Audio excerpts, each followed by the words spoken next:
खुशामदीद नाजरीन, एक दफ़ा फिर से आपको मेरे केमिस्ट्री चैनल केमिस्ट्री इनसाइडर में मैं हूं शकील आलम और एक दफ़ा फिर से आपके साथ एक नई वीडियो के साथ हाजिर हूं जिसमें हम लोग केमिकल और आयनिक इक्विलिब्रियम इससे रिलेटेड इंपॉर्टेंट क्वेश्चंस और उसकी डिस्कशन जो है वो करेंगे। तो चलते हैं अपने क्वेश्चंस की तरफ। पहला क्वेश्चन है हमारा, इनमें से कौन सा रिलेशनशिप जो है वो इनकरेक्ट है। तो इसमें हमारे पास जो रिलेशंस हैं वो केपी और केसी के दरमियान में रिलेशंस जो है वो बताए गए हैं। तो सबसे पहले हम देखते हैं कि केपी और केसी में एक दूसरे के साथ क्या रिलेशन होता है। तो केपी बराबर होता है केसी और आर टी और इस सारे की पावर डेल्टा एन।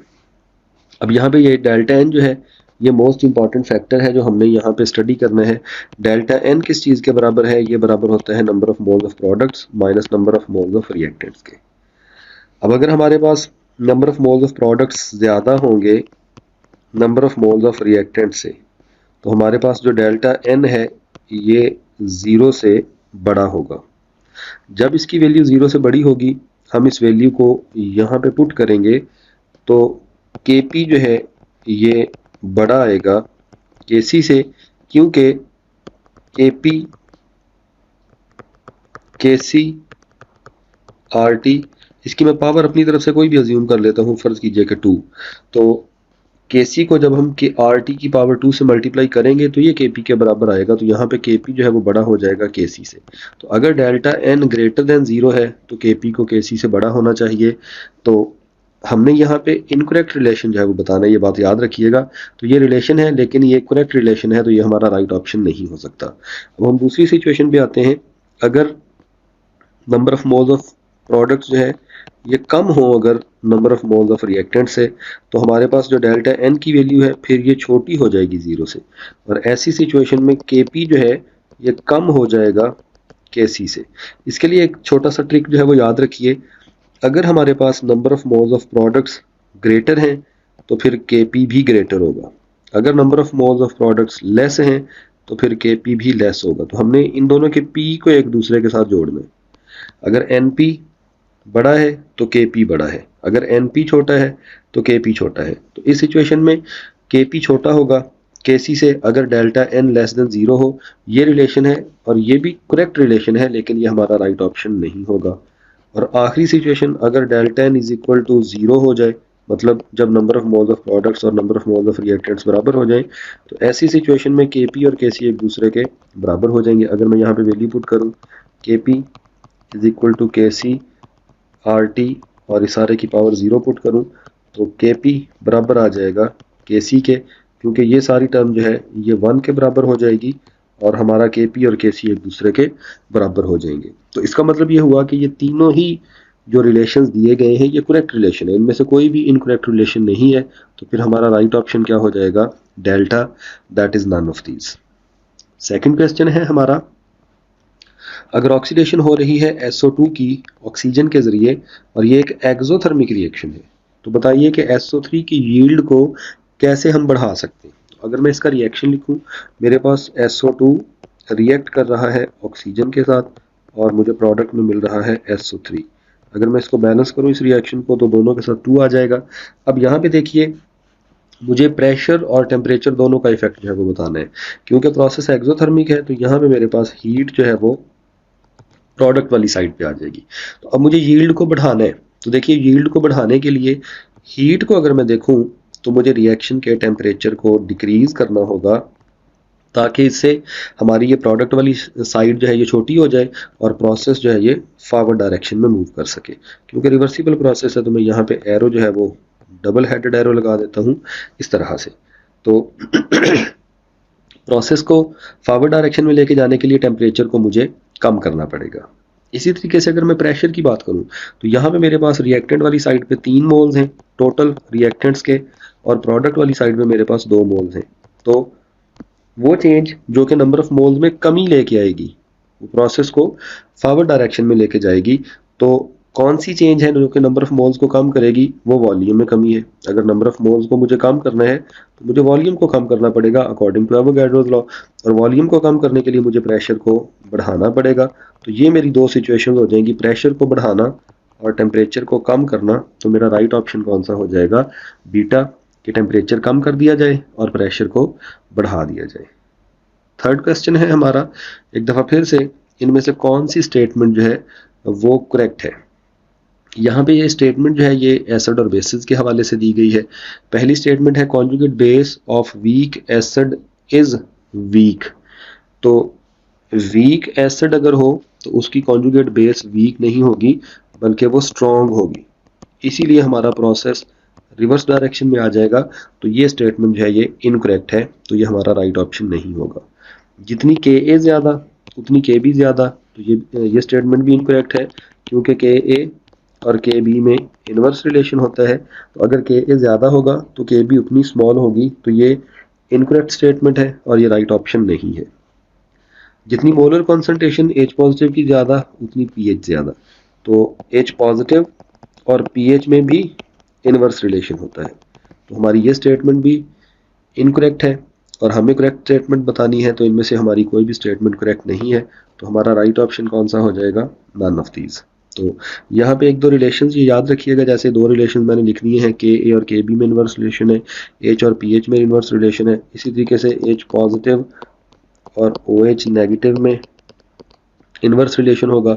जितना एच पॉजिटिव ज़्यादा होगा उतना ओ एच नेगेटिव कम होगा। पी ओ एच, बल्कि मैं इसको ओ एच और पी एच में रिलेट करता हूँ, ओ एच आइंस और पी ओ एच में इनवर्स रिलेशन होता है। इसी तरीके से पी के ए और पी के बी में इनवर्स रिलेशन होता है। तो ये कुछ रिलेशन हैं जो लोरी ब्रॉन्स्टेड एसिड बेस कॉन्सेप्ट से रिलेटेड होते हैं, इनको याद रखिएगा। अगले क्वेश्चन पे चलते हैं। फोर्थ क्वेश्चन है हमारा, आपके पास एसिटिक एसिड है और उसकी pKa 4.7 है। अगर हम उसका जो है वो एक बफर सोल्यूशन बनाएं जिसमें 0.1 मोलर एसिटिक एसिड और 0.01 मोलर सोडियम एसीटेट हो, तो इसकी pH हमें बतानी है। तो बफर सोल्यूशन के लिए हैंडसन इक्वेशन हम यूज़ करते हैं। pH बराबर होती है pKa plus log of salt की कंसंट्रेशन ओवर एसिड की कंसंट्रेशन। तो pKa यहाँ पे हमें दी गई है 4.7 प्लस लॉग ऑफ सॉल्ट की कंसंट्रेशन हमें दी गई है सोडियम एसीटेट, ये है हमारे पास 0.01 ओवर एसिड की कंसंट्रेशन हमें दी गई है 0.1। तो जब हम इसको सॉल्व करेंगे 4.7 प्लस लॉग ऑफ, तो ये मेरे पास बन जाएगा, अगर हम इसको सॉल्व करें यहाँ पे हम पॉइंट्स को ख़त्म करें, तो मैं इधर ही कर देता हूँ, इसको मैं 100 पे इसको डिवाइड कर दूंगा और इस पॉइंट को ख़त्म करने के लिए ऊपर 10 ले आऊँगा, ये कट जाएगा। तो मेरे पास आ जाएगा log of 10 raise to power -1 और ये आ जाएगा 4.7 माइनस 1 3.7। तो राइट ऑप्शन मेरे पास आ जाएगा अल्फ़ा। नेक्स्ट क्वेश्चन है हमारा जी, अगर हमारे पास सल्फ्यूरिक एसिड का सोल्यूशन है और उसकी पीएच जो है वो हमें फाइंड करनी है, अगर उसकी कॉन्सेंट्रेशन कितनी है 10 रेज़ टू पावर -3। तो सल्फ्यूरिक एसिड की हमें पीएच फाइंड करनी है। सल्फ्यूरिक एसिड को अगर मैं आयोनाइज करूं तो सल्फ्यूरिक एसिड हमें क्या देगा, 2H पॉजिटिव आइन और SO4 2 नेगेटिव आइन। अब कितनी कॉन्सेंट्रेशन इसकी दी गई है 10 रेज़ टू पावर -3, तो हमें H पॉजिटिव की कॉन्सेंट्रेशन मिलेगी 2 इंटू 10 रेज़ टू पावर -3। अब अगर ये हमारे पास H पॉजिटिव आइन की कॉन्सेंट्रेशन है 2 इंटू 10 रेज़ टू पावर -3, तो हम इसका क्या करते हैं, नेगेटिव लॉग लेते हैं, जिससे हमारे पास पीएच आ जाएगी। Negative log of H positive is equal to negative log of 2 into 10 raise to power -3। अब हम जब इसको सॉल्व करेंगे, नेगेटिव लॉग ऑफ 2 लेंगे तो ये आ जाएगा 0.3, और जब negative log of 10 raise to power -3 लेंगे तो ये आ जाएगा +3।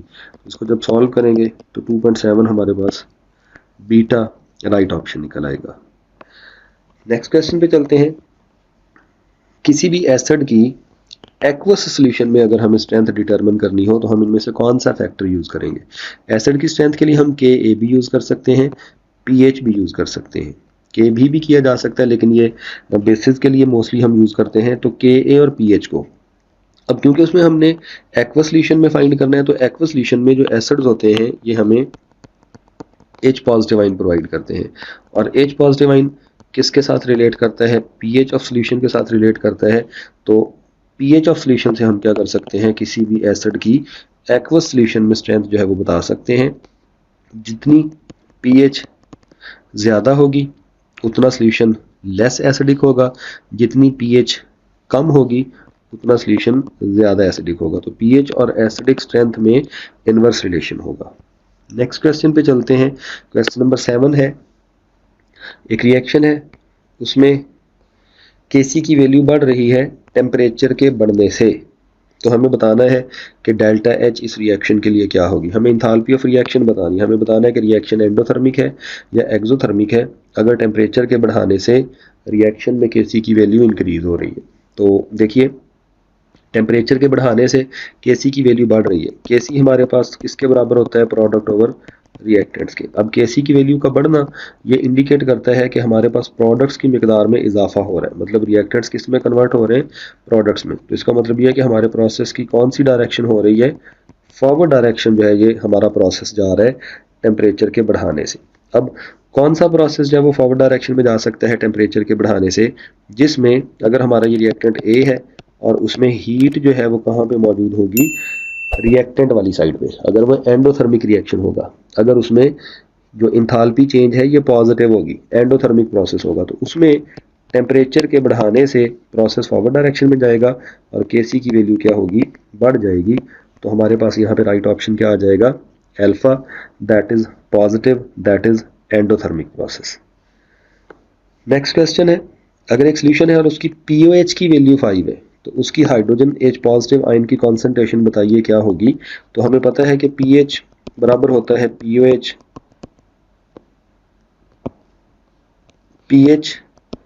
प्लस पीओएच बराबर होता है 14 के। तो हमारे पास यहाँ से अगर हम पीओएच की वैल्यू निकालें, बल्कि अगर मैं यहाँ से पीएच की वैल्यू निकालूं, तो पीएच की वैल्यू मेरे पास आ जाएगी 14 माइनस पीओएच। तो मेरे पास पीएच यहाँ पे आ जाएगी 14 minus 5, that is equal to 9। तो ये मेरे पास आ गई पीएच। और अगर यहाँ से मैं H पॉजिटिव आयन की कंसंट्रेशन बनाऊं, तो ये मेरे पास बन जाएगी 10⁻⁻⁹। तो मेरे पास राइट ऑप्शन क्या हो जाएगा, चार्ली। 9th क्वेश्चन है हमारा, NH2 नेगेटिव का कॉन्जुगेट एसिड क्या होगा। अगर ये हमारे पास NH2 नेगेटिव है और अगर मैं इसके अंदर H पॉजिटिव आयन ऐड कर दूं, तो ये बेस के तौर पे एक्ट करेगी, ये एसिड के तौर पे एक्ट करेगा, और उसके नतीजे में हमें एक कॉन्जुगेट एसिड मिलेगा, और वो कॉन्जुगेट एसिड क्या होगा, दैट इज NH3।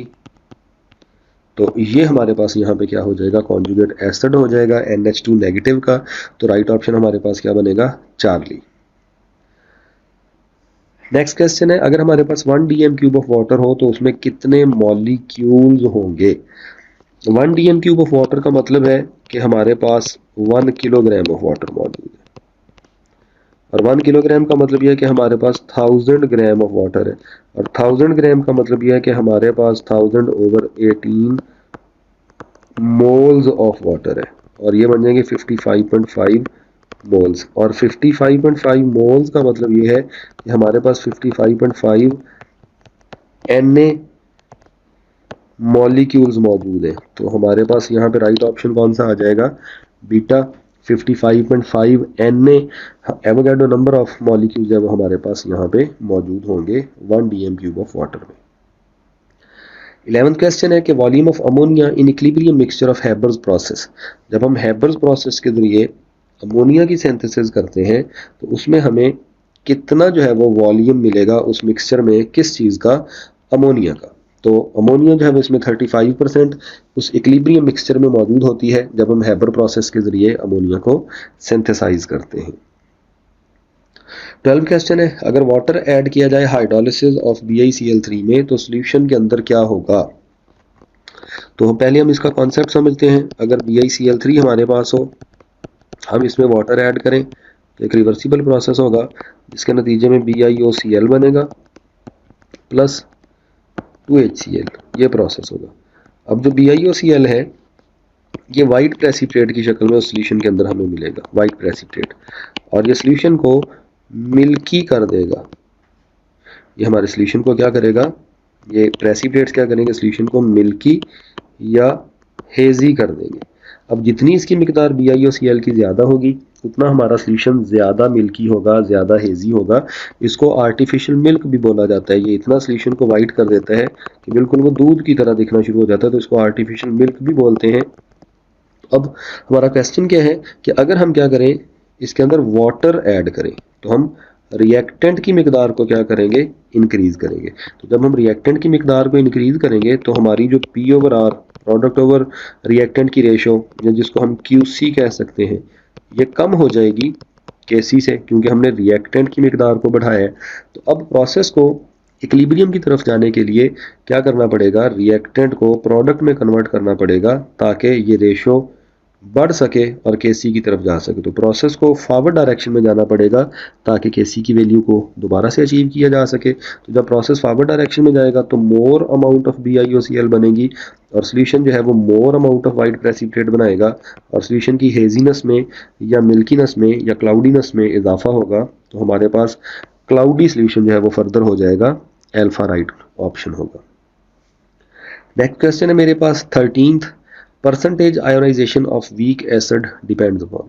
जो वीक एसिड है इसकी परसेंटेज आयोनाइजेशन किस चीज़ पे डिपेंड करती है, तो जो वीक एसिड है उसकी आयोनाइजेशन डाइल्यूशन पे डिपेंड करेगी। जितनी हम वीक एसिड की डाइल्यूशन ज़्यादा करेंगे उतनी उसकी परसेंटेज आयोनाइजेशन ज़्यादा होती जाएगी, उतना वो सॉल्वेंट के ऐड करने से ज़्यादा आयोनाइज होता जाएगा। तो इसमें राइट ऑप्शन हमारे पास क्या आएगा, बीटा। ना वो वॉल्यूम ऑफ सोल्यूशन पे डिपेंड करेगा, ना वो इनिशियल कॉन्सेंट्रेशन पे डिपेंड करेगा, वो डाइल्यूशन की एक्सटेंट पे डिपेंड करेगा। नेक्स्ट क्वेश्चन है, ग्राफ जब हमें दिया गया है कॉन्सेंट्रेशन और टाइम के दरमियान में, तो ये हमारे पास रिएक्टेंट है। डेफिनेटली रिएक्टेंट जो है वो शुरू में मैक्सिमम अमाउंट में होते हैं और ये हमारे पास प्रोडक्ट का ग्राफ है जो कि मिनिमम अमाउंट में होते हैं। तो जब इक्विलिब्रियम अटेन हुआ तो उसमें आप देखें प्रोडक्ट्स ज़्यादा बन चुके हैं, रिएक्टेंट्स थोड़े रह चुके हैं। तो ऐसी सिचुएशन में अगर हम एक्सटेंट ऑफ रिएक्शन देखें, केसी की वैल्यू देखें पी ओवर आर, तो जब हमारे पास प्रोडक्ट्स ज़्यादा होंगे, रिएक्टेंट्स थोड़े होंगे, तो प्रोसेस जो है इसमें केसी की वैल्यू लार्ज वैल्यू बनेगी और ये चीज़ इंडिकेट करेगी कि प्रोसेस बहुत ज़्यादा फॉरवर्ड डायरेक्शन में जाएगा। तो ये चीज़ इंडिकेट करेगी कि हमारे रिएक्टेंट्स जो है ये ज़्यादा रिएक्टिव हैं प्रोडक्ट से, इसीलिए प्रोसेस जो है वो बहुत ज़्यादा फॉरवर्ड डायरेक्शन में गया है और रिवर्स डायरेक्शन में प्रोसेस कम हुआ है। प्रोडक्ट थोड़ी मिकदार में रिएक्टेंट्स में चेंज हुई है क्योंकि केसी की वैल्यू बड़ी आ रही है।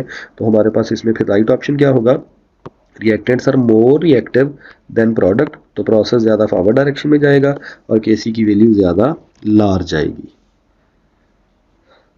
15वां क्वेश्चन है जी, अगर सिल्वर नाइट्रेट का हमारे पास जो है, अगर हम क्या करें, सिल्वर नाइट्रेट ऐड करें किस चीज़ में, बेरियम क्लोराइड के सोल्यूशन में, और फिर प्रेसिपिटेट जो बने उसको रिमूव कर दें फिल्ट्रेशन से, तो अब हमारे जो फिल्ट्रेट होगा उसमें आइंस कौन से बचेंगे। तो देखिए हमारे पास सोल्यूशन में पहले कौन सी चीज़ मौजूद है, Ba2 पॉजिटिव आइन और Cl नेगेटिव आइंस। हमने क्या किया, इनके अंदर किस चीज़ में इजाफा कर दिया, सिल्वर आइंस और नाइट्रेट आइंस। हमने सिल्वर नाइट्रेट इसके अंदर ऐड कर दिया। जब हम सिल्वर नाइट्रेट ऐड करेंगे और हम excess amount of silver nitrate add कर रहे हैं, तो ये सिल्वर क्या करेगा, क्लोराइड के साथ रिएक्शन करके AgCl की क्रिस्टल्स बनवा देगा, प्रेसिपिटेट्स बनवा देगा, और इन प्रेसिपिटेट्स को हमने फिल्ट्रेशन के जरिए बाहर निकाल दिया। अब क्योंकि हमने एक्सेस अमाउंट में सिल्वर नाइट्रेट डाला है तो हमारे पास काफ़ी सारी मिकदार में स्टिल सिल्वर आइंस जो है सोल्यूशन में मौजूद होंगे। तो हमारा सोल्यूशन जो है, अब जो फिल्ट्रेट है उसमें बेरियम आइंस होंगे, सिल्वर आइंस होंगे और नाइट्रेट आइंस होंगे। तो राइट ऑप्शन हमारा क्या आएगा, बीटा। नेक्स्ट क्वेश्चन पे चलते हैं, एसिडिक बफर अगर हो तो उसकी पीएच में क्या चेंज आएगी अगर हम उसके अंदर मोर सॉल्ट ऐड करें। तो देखिए अगर मैं एक बफर लिखूं HA, ये उसका एसिड है और ये हमें दे रहा है H पॉजिटिव आइन और A नेगेटिव आइन, और इसका सॉल्ट मैं लिख देता हूँ Na और ये हमें दे रहा है Na पॉजिटिव आइन और A नेगेटिव आइन। अब क्योंकि मैंने क्या किया, इसके अंदर सॉल्ट की मिकदार को बढ़ाया, तो सॉल्ट की मिकदार को बढ़ाने का मतलब मैं इसके अंदर A नेगेटिव की मिकदार को ज़्यादा कर रहा हूँ। तो A नेगेटिव कॉमन होगी किसके साथ, एसिड के A नेगेटिव के साथ, और ये प्रोसेस को शिफ्ट कर देगी बैकवर्ड डायरेक्शन में। जब प्रोसेस बैकवर्ड डायरेक्शन में जाएगा तो H पॉजिटिव आइंस की मिकदार में कमी होगी, जिसकी वजह से pH जो है सोल्यूशन की बढ़ जाएगी। जब जैसे ही हमने पढ़ा था कि H पॉजिटिव और pH में इनवर्स रिलेशन होता है, तो जैसे जैसे H पॉजिटिव आइंस की मिकदार कम होगी pH जो है वो बढ़ेगी, तो हमारे एसिड की डिसोसिएशन कम होती जाएगी। क्योंकि एसिड लेस डिसोसिएट होगा, प्रोसेस बैकवर्ड डायरेक्शन में जाएगा, तो बीटा हमारे पास यहाँ पे क्या आएगा, राइट ऑप्शन आएगा।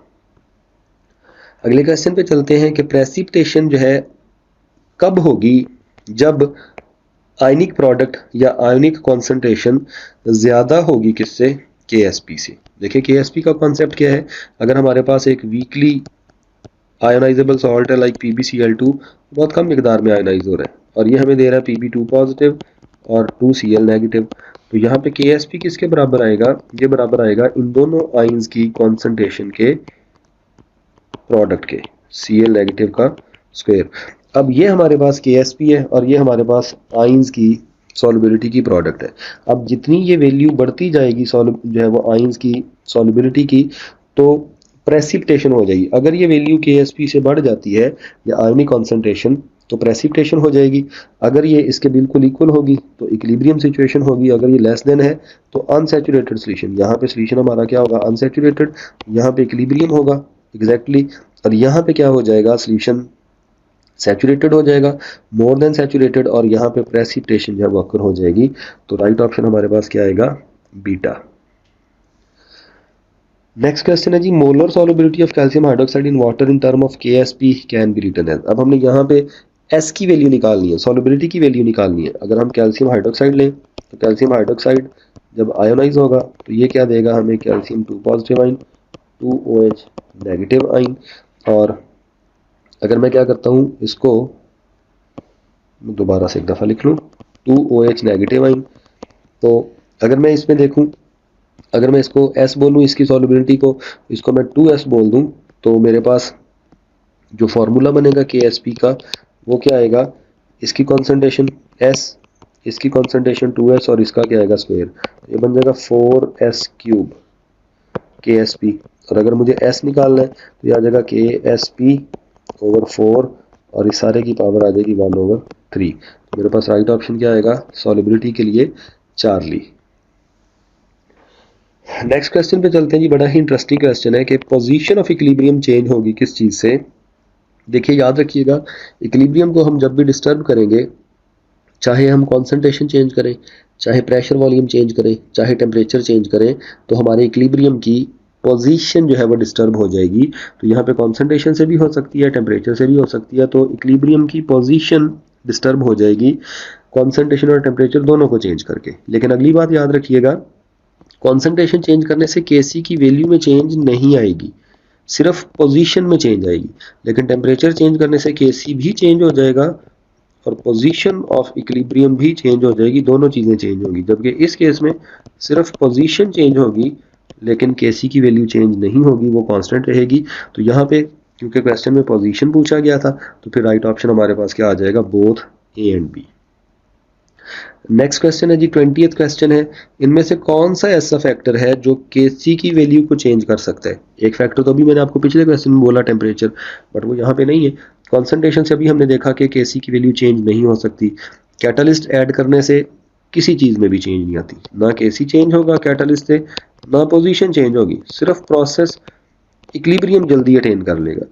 सॉल्वेंट चेंज करने से हमारे जो रिएक्टेंट्स या प्रोडक्ट्स हैं उनकी सॉल्युबिलिटी में या उनकी आयोनाइजेशन में फ़र्क आएगा। जब उनकी आयोनाइजेशन में फ़र्क आएगा, उनकी कॉन्सेंट्रेशन में फ़र्क आएगा। जब कॉन्सेंट्रेशन में फ़र्क आएगा तो जो KC का फॉर्मूला है P/R, ये वैल्यू चेंज हो जाएंगी, तो इससे KC की वैल्यू भी चेंज हो जाएगी। तो हमारे पास राइट ऑप्शन क्या होगा? चार्ली। 21st क्वेश्चन है जी, pH ह्यूमन ब्लड की 7.40 है, तो कौन सा मॉलिक्यूल है जो कि इसकी pH को मेंटेन रखने में रोल प्ले करता है अगर उसमें कोई एसिड या बेस ऐड भी हो जाए? तो बाइकार्बोनेट आइन है जो कि बफर के तौर पे एक्ट करता है और ये हमारे सॉल्यूशन के अंदर मौजूद रहता है और पीएच को चेंज होने से रोकता है। तो ये बफर है जो कि ब्लड को मेंटेन रखता है उसकी पीएच पे, जो कि 7.40 की रेंज में होती है। नेक्स्ट क्वेश्चन है जी 22, the pH of 1 molar solution of weak monobasic acid is 4। आपके पास एक वीक मोनोबेसिक एसिड है, उसकी pH 4 है, तो बताइए उसके डिसोसिएशन कांस्टेंट यानी कि Ka की वैल्यू कितनी होगी? तो हमें Ka फाइंड करना है। तो उसकी pH कितनी है? 4। तो पहली बात यह है कि pH इज इक्वल टू अगर 4 है तो ये चीज़ इंडिकेट करती है कि हमारे सोल्यूशन में जो H पॉजिटिव आयन की कॉन्सेंट्रेशन है वो कितनी होगी? 10⁻⁻⁴। पहले तो मैंने H पॉजिटिव की वैल्यू निकाल ली। अब फर्ज कीजिए मेरे पास वो एसिड है Ha, अगर वो आयोनाइज हो रहा है तो वीक एसिड है तो वो H पॉजिटिव आइन देगा और A नेगेटिव आइन देगा। मैं अज्यूम कर लेता हूँ उसकी कॉन्सेंट्रेशन को जो है वो शुरू में अज्यूम कर लेता हूँ कि ये मेरे पास जो है ये कितना आ जाएगा, 1 आ जाएगा, ये 0 है, ये 0 है। जब इक्विलिब्रियम अटेन होगा तो ये a आ गया, ये भी a आ गया, फर्ज कीजिए ये कितना आ गया, 1 माइनस है, मैं इसको ये अज्यूम कर लेता हूँ। तो अब क्या होगा, जब हम इसके लिए अब के ए का अगर फॉर्मूला लिखें तो ये आ जाएगा a cross a products over 1 minus a over reactant.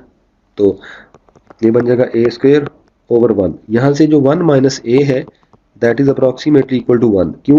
क्योंकि ये वीकली आयोनाइजेबल है, तो यहाँ पे a की मिकदार जो है वो बहुत ही स्मॉल अमाउंट हमें प्रोड्यूस होगी H पॉजिटिव आइन, क्योंकि ये बहुत लेस आयोनाइज होगा, तो that is approximately equal to 1। तो ये आपके पास आ जाएगा a स्क्वायर ओवर 1, और a की वैल्यू जो कि एक्चुअली कौन सी वैल्यू है, 10 रेज़ टू पावर 5 माइनस 4, तो ये पुट कर दें 10 रेज़ टू पावर माइनस 4, तो आपके पास के a का आंसर आ जाएगा 10 रेज़ टू पावर माइनस 8। तो राइट ऑप्शन क्या आएगा, 1 into 10 raise to power minus 8 mole पर डीएम क्यूब। नेक्स्ट क्वेश्चन पे चलते हैं जी। क्यूसी ऑफ रिएक्शन जो है इनवर्सली रिलेट कर रहा है वॉल्यूम से।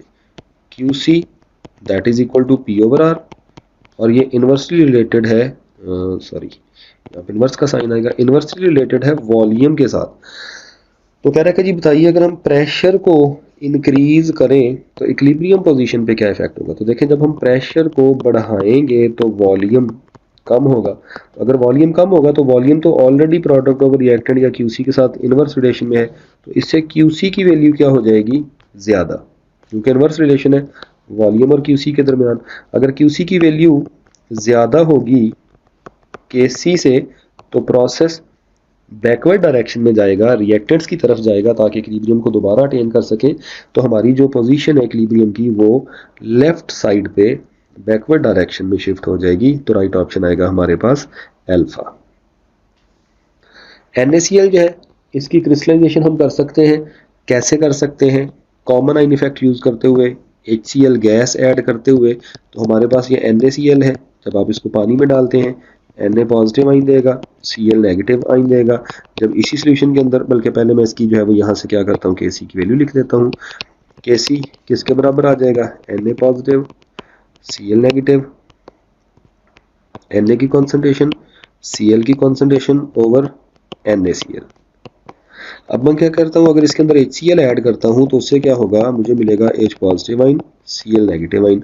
देखिए Cl नेगेटिव आइन मैंने मिक्सचर के अंदर ऐड किया तो मेरे पास प्रोडक्ट की मिकदार में इजाफा होगा, और इससे मेरे पास ये जो रेशो है, ये वाली रेशो P ओवर R, ये ग्रेटर हो जाएगी Kc से, प्रोसेस रिवर्स डायरेक्शन में जाएगा। जब प्रोसेस ज़्यादा रिवर्स डायरेक्शन में जाएगा तो मुझे more amount of solid NaCl मिलेगा, क्रिस्टल्स मिलेंगी, तो क्रिस्टलाइजेशन होगी। तो HCl के ऐड करने से कॉमन आइन इफेक्ट यूज होगा और NaCl क्रिस्टलाइज हो जाएगा।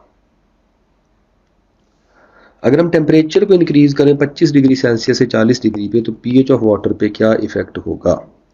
हमें पता है कि टेम्परेचर जो है ये डायरेक्टली प्रोपोर्शनल होता है डिसोसिएशन के।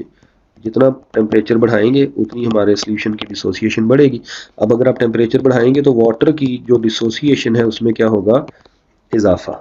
तो 25 डिग्री सेल्सियस पे हमारे पास H पॉजिटिव आयन की कॉन्सेंट्रेशन है 10 raise to power minus 7, OH की भी कॉन्सेंट्रेशन है 10 रेज़ टू पावर माइनस 7। तो अब फर्ज कीजिए कि 40 डिग्री पे डिसोसिएशन बढ़ेगी, तो मैं अज्यूम कर लेता हूँ 10 रेज़ टू पावर माइनस 5, ये मैं फर्ज कर रहा हूँ अपनी तरफ से, तो ये भी 10 रेज़ टू पावर माइनस 5 हो जाएगी। ये वैल्यू में इजाफा हो गया, H पॉजिटिव की वैल्यू भी बढ़ गई, OH की वैल्यू भी बढ़ गई। तो अब अगर मैं यहाँ से pH निकालूंगा तो pH कितनी हो जाएगी मेरे न्यूट्रल सोल्यूशन की, 5। देखिए पहले यहाँ पे pH न्यूट्रल सोल्यूशन की कितनी आ रही थी, 7। अब pH कितनी हो जाएगी, 7, 5 हो जाएगी। तो pH में कमी आ जाएगी, जब टेम्परेचर बढ़ाएंगे तो न्यूट्रल सोल्यूशन की pH जो है वो कम हो जाएगी, डिक्रीज हो जाएगी, जैसे कि मैंने अभी अज्यूम किया था। तो 5 वैल्यू उसकी आ गई। अगले क्वेश्चन पे चलते हैं, इनमें से कौन सी स्पीशी जो है वो एम्फोटेरिक स्पीशी है। तो एम्फोटेरिक स्पीशीज ऐसी स्पीशीज होती हैं जो प्रोटॉन ले भी सकती हैं, प्रोटॉन दे भी सकती हैं, एसिड के तौर पे भी एक्ट कर सकती हैं और बेस के तौर पे भी एक्ट कर सकती हैं। तो वो मेरे पास बाइसल्फेट आइन है, जो कि अगर प्रोटॉन दे तो ये एसिड के तौर पे एक्ट कर सकता है और H पॉजिटिव और SO2 नेगेटिव बना देगा, और ये अगर प्रोटॉन ले तो ये कन्वर्ट हो जाएगा किस चीज़ में, H2SO4 में। तो ये एसिड और बेस दोनों के तौर पे एक्ट कर सकता है। तो ये हमारा एम्फोटेरिक जो है ये स्पीशी होगी HSO4-1। नेक्स्ट क्वेश्चन पे चलते हैं, केमिकल इक्विलिब्रियम कब अटेन होगा। जब रिएक्शन रुक जाएगा नहीं, रिएक्शन केमिकल इक्विलिब्रियम अटेन होने पे कभी भी नहीं रुकता, सिर्फ रिएक्शन में कॉन्सेंट्रेशन जो है वो रिएक्टेंट्स और प्रोडक्ट्स की ये बराबर हो जाती है, ये कांस्टेंट हो जाती है, रिएक्शन फॉरवर्ड और रिवर्स दोनों डायरेक्शन में चलता रहता है, रुकता नहीं है, but it seems to be stop. तो रिएक्शन ना तो कंप्लीट होगा कभी भी इक्विलिब्रियम वाला, ना ही कभी ये रुकेगा, सिर्फ कॉन्सेंट्रेशन जो है वो कांस्टेंट हो जाएगी रिएक्टेंट्स और प्रोडक्ट्स की। राइट ऑप्शन होगा बीटा। इसके बाद हमारे पास 28th क्वेश्चन है, पीएच ऑफ सॉल्यूशन जो है इंक्रीज कर गई है 3 से 6 पे, तो इसके H पॉजिटिव आयन की कॉन्सेंट्रेशन में क्या होगा। तो ये बात याद रखिएगा कि 1 यूनिट अगर पीएच का बढ़ता है, पीएच में अगर इजाफा होता है बाय 1 यूनिट, तो H पॉजिटिव आयन की कॉन्सेंट्रेशन जो है ये 10 जो है ये बढ़ जाती है, 10 की पावर के लिहाज से बढ़ती है। अगर आप इसमें इजाफा कर दें पीएच में 2 यूनिट का, पीएच को बढ़ा दें, तो इसमें 10 रेज़ टू पावर 2 का इजाफा हो जाएगा। अगर आप पीएच को 3 यूनिट बढ़ा दें, तो H पॉजिटिव की कॉन्सेंट्रेशन में, यहाँ पे मैं क्योंकि पीएच को बढ़ा रहा हूँ तो यहाँ पे याद रखिएगा पीएच के बढ़ने से H की कॉन्सेंट्रेशन में कमी आएगी, ये बात थोड़ा सा ध्यान में रखिएगा, बढ़ेगी नहीं, ये मैं H पॉजिटिव की कॉन्सेंट्रेशन लिख रहा हूँ। तो H पॉजिटिव की कॉन्सेंट्रेशन जो है वो 10 की पावर के लिहाज से उतनी कम होती जाएगी, क्योंकि पीएच बढ़ने से H पॉजिटिव आयंस की मिकदार कम होती है। तो यहाँ पे मेरे पास पीएच जो है वो 3 से 6 हुई है, तो 3 यूनिट इसमें चेंज आई है, तो फिर H पॉजिटिव आयन की मिकदार में कमी आएगी कितनी, 10 रेज़ टू पावर 3। तो मेरे पास यहाँ पे इसमें रिड्यूस टू हाफ है, डबल है, इंक्रीज बाई 1000 टाइम है, इसमें से कोई भी राइट ऑप्शन नहीं होगा। तो none of these will be right option, क्योंकि इसमें 1000 टाइम डिक्रीज जो है वो आ गई है किसमें, H पॉजिटिव आयन में। सेकंड लास्ट क्वेश्चन है जी मेरे पास, इनमें से कौन सा एनाइन है जो कि वीकेस्ट बेस होगा। तो कौन सा एनाइन जो वीकेस्ट बेस होगा, वो मेरे पास नाइट्रेट आइन है। क्यों? क्योंकि नाइट्रेट आइन में मेरे पास रेजोनेंस स्टेबिलिटी मौजूद होगी, नाइट्रेट आइन में इसकी ज़्यादा रेजोनेंस स्ट्रक्चर्स बनेगी, ये चार्ज इधर शिफ्ट हो जाएगा, ये ऑक्सीजन पे आ जाएगा, तो ये मोर रेजोनेंस स्ट्रक्चर्स बनाएगा बाकी तमाम के मुकाबले में। इसकी कितनी रेजोनेंस स्ट्रक्चर्स बनेगी, इसकी मेरे पास जो है ये 3 रेजोनेंस स्ट्रक्चर जो है ये बन सकती हैं, ये रेजोनेंस स्ट्रक्चर बन रही है। तो ये मेरे पास आ जाएगा N, यहाँ पे N सब के ऊपर पॉजिटिव चार्ज भी आता जाएगा, O negative, N positive, double bond O negative. जबकि बाकी एसीटेट आइन जो है अगर हम इसकी बनाएं तो ये 2 रेजोनेंस स्ट्रक्चर जो है वो बनाएगा, ये इधर शिफ्ट हो जाएगा, इसके ऊपर आ जाएगा CH3 O negative, double bond O। तो इसमें 2 रेजोनेंस स्ट्रक्चर्स बन रही है, इसमें 3 बन रही है, और एथोक्साइड में सिर्फ एक ही रेजोनेंस स्ट्रक्चर बनेगी, इसमें कोई और स्ट्रक्चर नहीं आएगी क्योंकि इसमें इलेक्ट्रॉन की मूवमेंट नहीं होगी। तो ये सबसे स्ट्रॉन्ग बेस और ये सबसे वीक बेस बनेगा, और इसीलिए इसका एसिड सबसे स्ट्रॉन्ग होगा। तो नाइट्रेट आइन will be the weakest base among these. आखिरी क्वेश्चन है जी हमारा, इंक्रीज ऑफ प्रेशर जो है, अगर हम आइस वाटर इक्विलिब्रियम के ऊपर प्रेशर को बढ़ाएं और टेम्परेचर को कांस्टेंट रखें, मेरे पास आइस है और इक्विलिब्रियम में है किसके साथ, वाटर के साथ, और अगर मैं क्या करता हूँ इसके जो है वो प्रेशर को इंक्रीज करता हूँ, तो प्रेशर में इंक्रीज प्रोसेस को वॉल्यूम में डिक्रीज की तरफ लेके जाएगी। अब आइस का वॉल्यूम ज़्यादा होता है और वाटर का वॉल्यूम कम होता है, हमने पढ़ा ये 9% ज़्यादा जगह घेरती है आइस पानी के मुकाबले में। तो यही वजह है कि जब मैं प्रेशर को बढ़ाऊंगा तो प्रोसेस ने कम वॉल्यूम की तरफ जाना है, तो प्रोसेस जो है वो आइस से वाटर की तरफ जाएगा, मेल्टिंग ऑफ आइस जो है वो हो जाएगी, बीटा हमारे पास राइट ऑप्शन आएगा। तो नाजरीन ये थे हमारे आज के क्वेश्चंस। उम्मीद करता हूँ कि आपको ये क्वेश्चन पसंद आए होंगे, इनकी डिस्कशन भी आपको अच्छी लगी होगी। अगर मेरी वीडियोस आपको अच्छी लग रही हैं तो मेरे चैनल को सब्सक्राइब करें, वीडियोस को लाइक करें और इनको दूसरों के साथ भी शेयर करें, ताकि इल्म को फैलाने का ये सिलसिला यूं ही चलता रहे। इंशाल्लाह एक नई वीडियो के साथ जल्द ही मिलेंगे, तब तक के लिए अल्लाह हाफिज़।